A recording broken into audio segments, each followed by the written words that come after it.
Hi everybody, how's it going? Welcome back to Police Quest Open Season, where we have got a bone in a bag and we're going to have to give it to Teddy. Now I went back and watched some of the previous episodes that I've done, and I'm pretty certain that Teddy is indeed the guy at the morgue. So pressing the button, you call the elevator. We're going to go in the elevator, we're going to go to the morgue and see if he wants this bone, and then we'll go from there. I'm thinking we probably check out Hollywood and Vine at some point as well, unless this leads to another lead, but we shall see. Alright, back to the lobby? You select the lobby as your destination. Yeah, lobby. Don't know why I forgot that's what it was called. So yeah, I've been told that Thursday is apparently the last day in this game, so we're sort of getting towards the end of the game from what I understand, which is interesting. I thought there'd be a lot more. And I've also been told there's like a really annoying pixel hunting part coming up pretty soon, so yay for that. Because this game's great for pixel hunting, isn't it? It's really obvious where you're meant to go and what you're meant to click on. So Hollywood and Vine, we've got that. Griffith Park, Third Eye Theatre, we might want to check that out at some point as well. But for now, let's go to the morgue and see if I am right about this Teddy guy. Are we going to get the stupid line about the morgue again? Probably. Entering the morgue always provides a sense of anticipation. Yeah, there's no anticipation going on, I can assure you of that. Oh, what's her name? Not here. It's the first time that's happened. What's going on in here? Excuse me?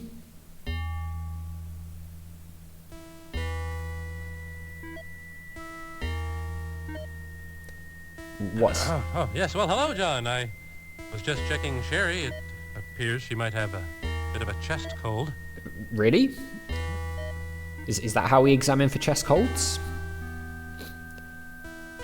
On to the business at hand, John. Yeah. Two bodies were brought in this afternoon. They fit your killer's M.O. Both have burn wounds on the face and upper torso and ruptured gastrointestinal linings.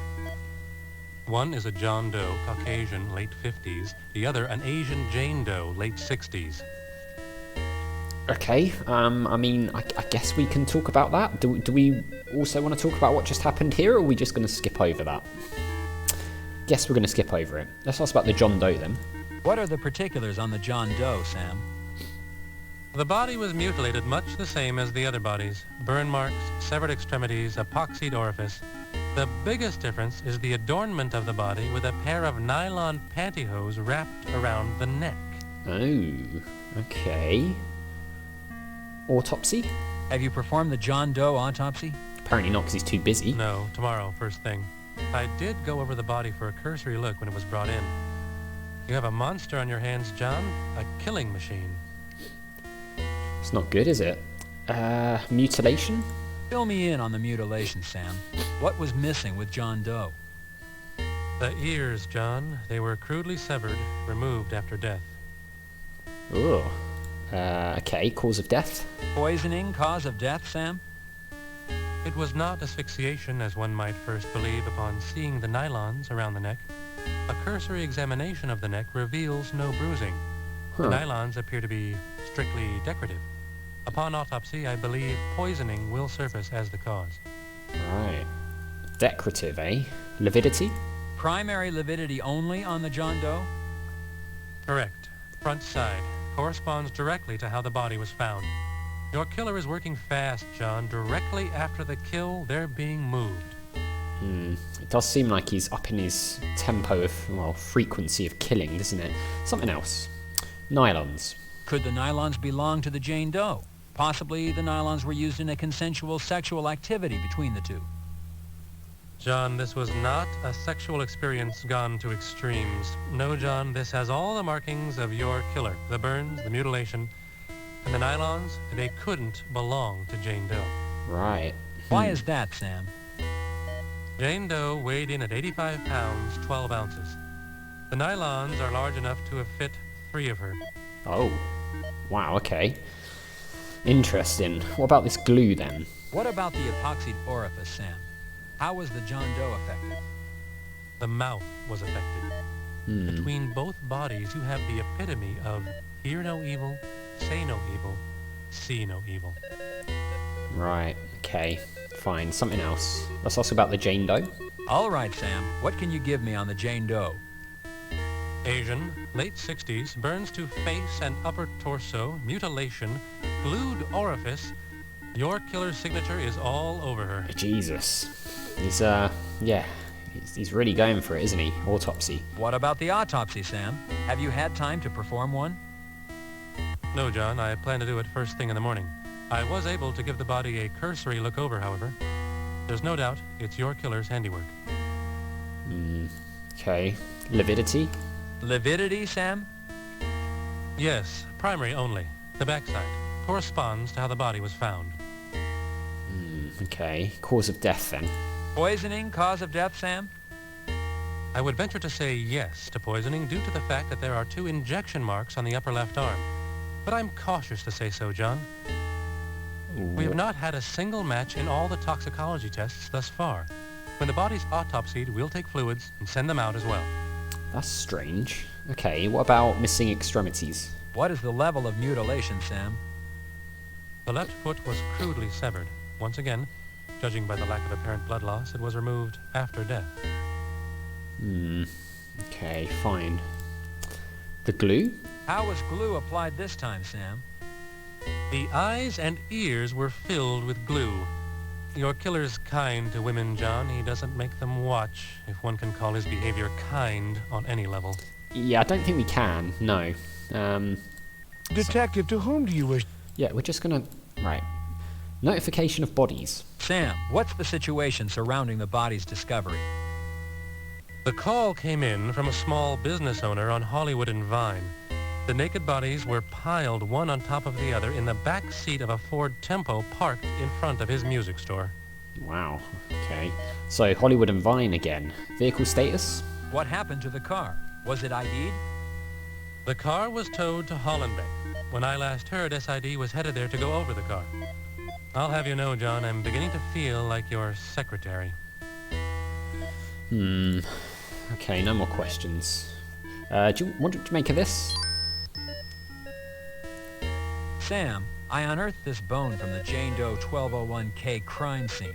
Strangest thing, a stray dog was there guarding it. It looks human, John. Turn it into property with a request for tests and we'll take a closer look at it. A stray dog, you say? Probably the same one we encountered the day we went out to pick up body 1201K. Yeah, that's what I was thinking. Screw the dog and screw the request for tests.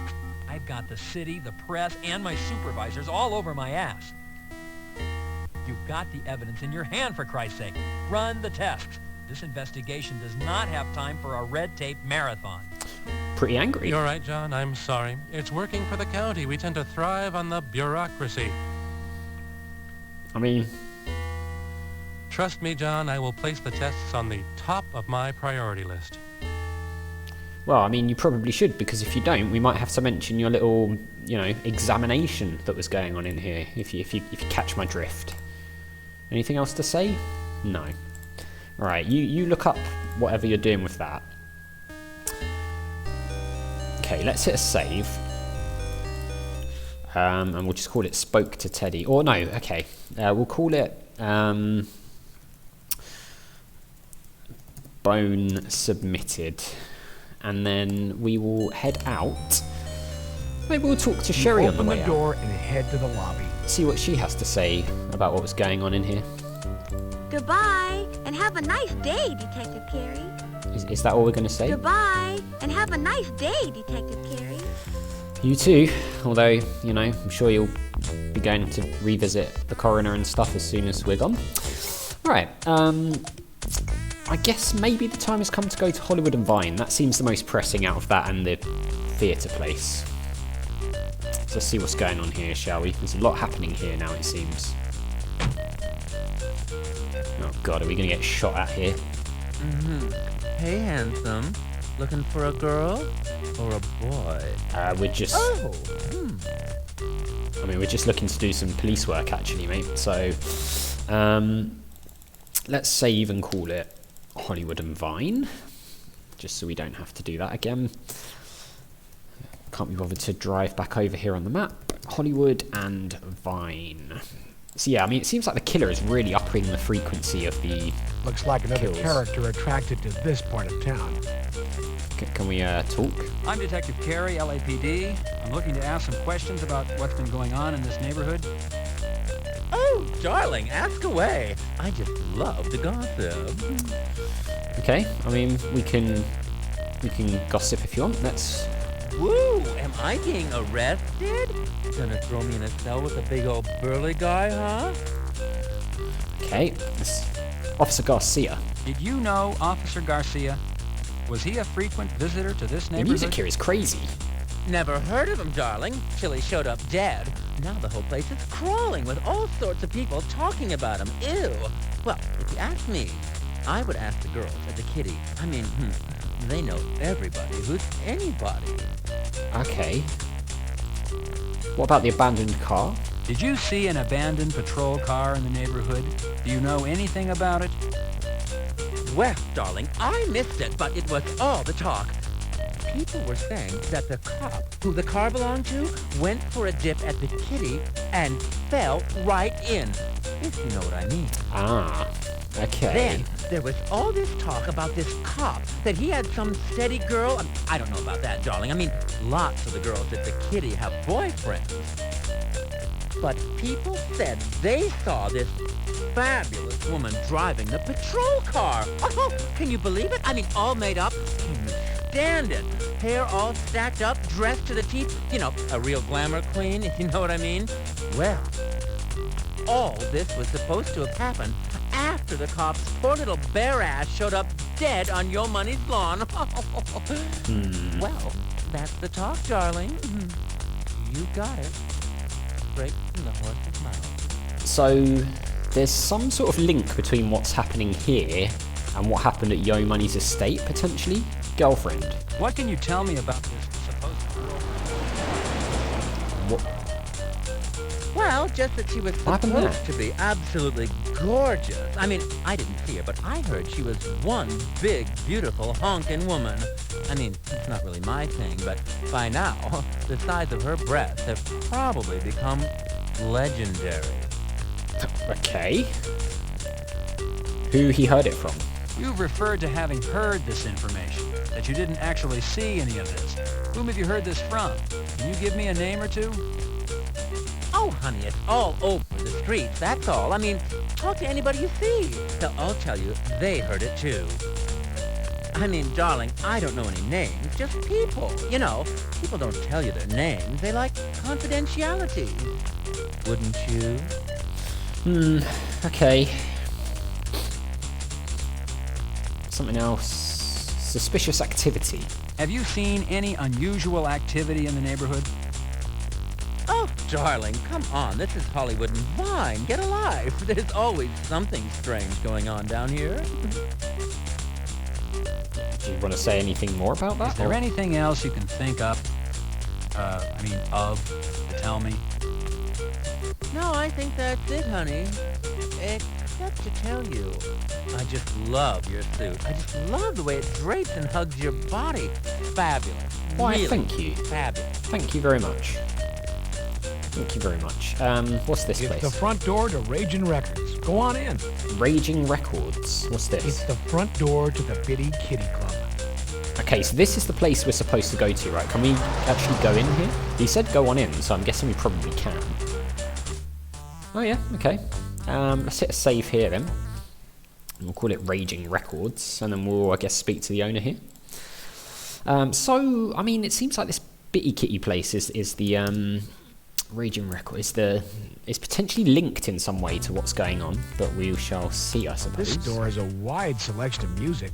The Miss Allens, Morphine, Miles Davis, Blind Melon, Judy Garland, Primal Screen, and Bobby Short. Just a plethora of music. Wow. Okay. He looks like Flea from the Red Hot Chili Peppers. Okay. How's it going, dude? Hello. Hello, I'm Detective Carey, LAPD. I was wondering if I could ask you some questions. Sure, what's up, dude? Well, first of all, here's my badge. You look like a cop, dude. Okay, thank you. Abandoned car. A Ford Tempo was apparently abandoned on this block this morning. I understand you called it in. That's true, dude. I did.